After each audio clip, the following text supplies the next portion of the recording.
പക്ഷെ മനസ്സിനെ ഞെക്കുന്ന ഒരു കാര്യം അവതരിപ്പിക്കാനാണ് ഞാൻ ഇവിടെ വന്നത്. ഞെട്ടരുത്. ലോറി ഉടമ മനാഫിനെതിരെ ഗുരുതര ആരോപണങ്ങളാണ് അർജുന്റെ കുടുംബം ഇന്ന് ഉന്നയിച്ചത്. പാലം കടക്കോളം നാരായണ, പാലം കടന്നപ്പോ കൂരായണ അല്ലേ?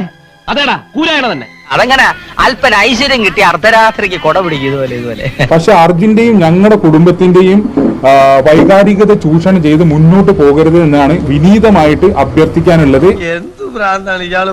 വിവരക്കാട് പറഞ്ഞതൊക്കെ ഇച്ചിരി മര്യാദ വേണം ഇൻസ്പെക്ടർ. എല്ലാവരോടും സെന്റിമെന്റ്സിന് വേണ്ടിയിട്ട് ഇല്ലാത്ത കള്ളത്തരങ്ങൾ പറഞ്ഞ് ആ സെന്റിമെന്റ്സിന്റെ മുകളിൽ കയറി ജീവിക്കുക. ഞാൻ അനുഭവിച്ച വീർക്കൂട്ടൽ നിനക്ക് അറിയില്ലടാ. എന്റെ അധ്വാനത്തിന് കണക്കില്ല, എന്റെ ജീവിതത്തിന് കണക്കില്ല, എല്ലാം നിങ്ങൾക്ക് ഇഷ്ടം.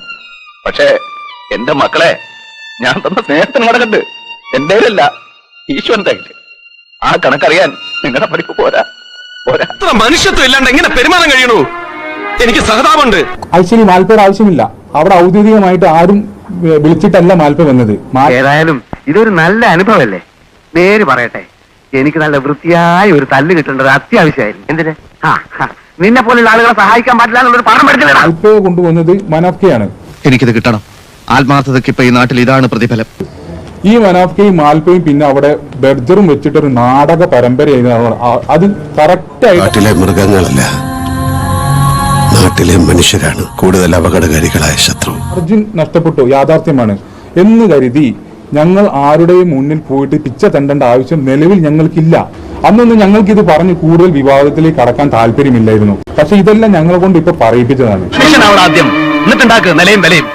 അതൊന്നും സൂത്രത്തിൽ ഉണ്ടാക്കല്ല വേണ്ടത്, സ്വയം ഉണ്ടാവട്ടെ. അതാ കഴിവ്. നിനക്കെല്ലാം ഉണ്ടാവും, ദൈവം തരും. വന്ന വഴി മറക്കരുത്. പല രീതിയിൽ നിന്ന് പല കോണിൽ നിന്ന് ഫണ്ട് സ്വരൂപിക്കുന്നുണ്ടെന്നത് ഞങ്ങൾക്ക് വ്യക്തമായിട്ട് അറിയാം. നിനക്ക് എങ്ങനെ ഇങ്ങനെ പറയാൻ കഴിയുന്നു? ആണ്ടിയോട് നടക്കുമ്പോഴേ മാങ്ങയുടെ പുളി അറിയും. ഇപ്പൊ ഈ വിഷയങ്ങളൊക്കെ അർജുനെ എടുക്കുന്നതിന് മുമ്പേ ആയിരുന്നെങ്കിൽ കുറച്ചും കൂടി നല്ലതേനു. എന്നാ പിന്നെ സുഖായിന് പോരേനല്ലോ. ഞാനൊരു പൊട്ടൻ. മതി, എനിക്ക് സന്തോഷമായി. സാരമില്ല, നമ്മൾ അനുവദിച്ചാലല്ലാതെ മറ്റൊരാൾക്ക് നമ്മളെ ചതിക്കാൻ കഴിയില്ലെന്ന് എവിടെയോ വായിച്ചത് ഓർമ്മയുണ്ട്. അവൻ പറഞ്ഞതൊന്നും നീ കാര്യമാക്കണ്ട, വിവരമില്ല. അങ്ങനെ ഗംഗാവലി പോയാലിടാ ഉദ്ദേശിച്ചിട്ടില്ല അവരെ. ഞാൻ അപ്പോഴേ പറഞ്ഞു, ലോറിക്ക് അധികം പരിക്കുണ്ടാവില്ല, ക്യാബിന് അധികം പരിക്കുണ്ട്, ചിന്നിച്ചു തറൂല.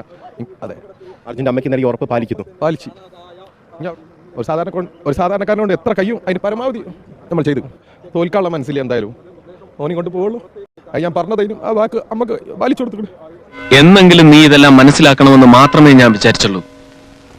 അത് ഇത്തരത്തിലാവുമെന്ന് ഞാൻ പ്രതീക്ഷിച്ചില്ല. നാട്ടിലെ മനുഷ്യരെ പേടിക്കണം. അവർ നമ്മളെ സ്നേഹിക്കും, ഒരുപാട് മോഹിപ്പിക്കും. പക്ഷെ മുന്നിൽ നിന്ന് സ്നേഹിക്കുമ്പോൾ പിന്നിൽ ചതിയുടെ കണിയുണ്ടാവും. ഇതെല്ലാം ഈശ്വർ മാൽപ്പയും പിന്നെ മനാഫയും കൂടി നടന്ന ഒരു നാടക പരമ്പരയായിരുന്നു നടന്നത്. പറ്റിക്കാൻ വേണ്ടി പറയണല്ലോ സാറേ, പക്ഷെ പറ്റിക്കാൻ വേണ്ടിയിട്ടാണെങ്കിലും ആരോട് ഇങ്ങനെയൊന്നും പറയുന്നു. ഇതാണ് ഇവിടുത്തെ വ്യവസ്ഥിതി. We are living in a very cruel society. ഇപ്പോഴും അദ്ദേഹത്തിന്റെ മനസ്സിലിരിപ്പ് നിങ്ങൾ മനസ്സിലാക്കണം. ഏത് തരത്തിലുള്ള വൈകാരികതയും ചൂഷണം ചെയ്ത് മുന്നോട്ട് പോകുക എന്നുള്ള ഒറ്റ ഉറപ്പുള്ളൂ.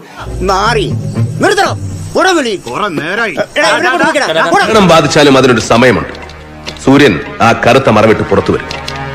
അതുപോലെ തന്നെയാണ് സത്യവും. മൂടി വെക്കാം, വളച്ചൊടിക്കാം, പക്ഷേ ഒരു നാൾ ഒരിടത്തത് പുറത്തു വരും.